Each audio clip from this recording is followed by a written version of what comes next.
lumping yun siya.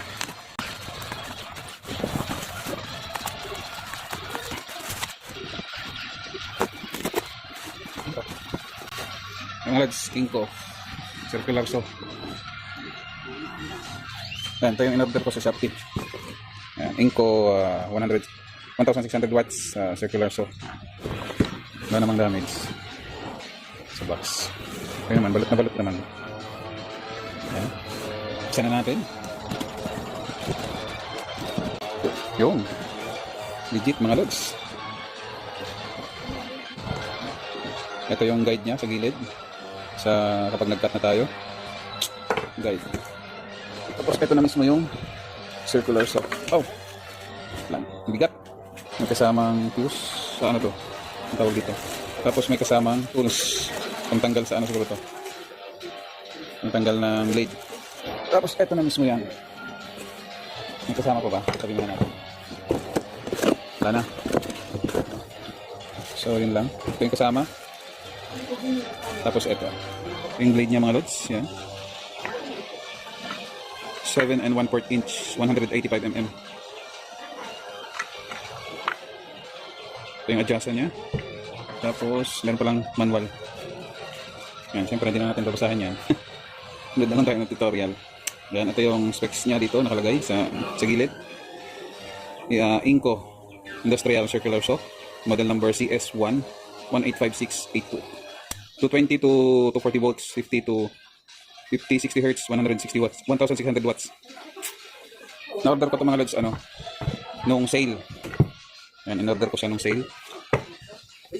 Original price na ito ay 3,600 pero dahil naka-sale, tapos nakakuha ako ng discount na 1,000 pesos na voucher, kaya yun, naging 2,400 na lang. Original price na ito ay 3,600 mga lods.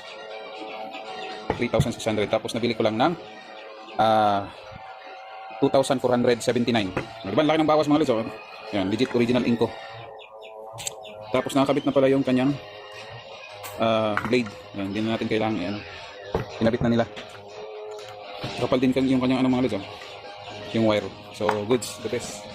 Thank you Inco. Yan, magbibigay ako ng link mga lods kung natin na order.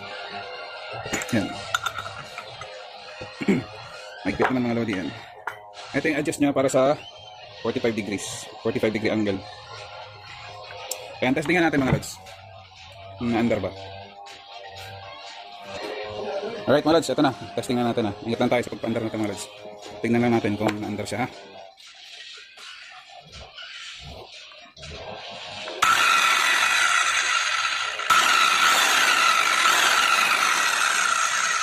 Yun, legit. Alright mga lods, thank you. Yan, under siya mga lods, gumagana. Yan, salamat sa Inco. Yan, ano ko yung shop na ito. Kung saan ko siya nabili. Palpak, wak mong play. Lutro.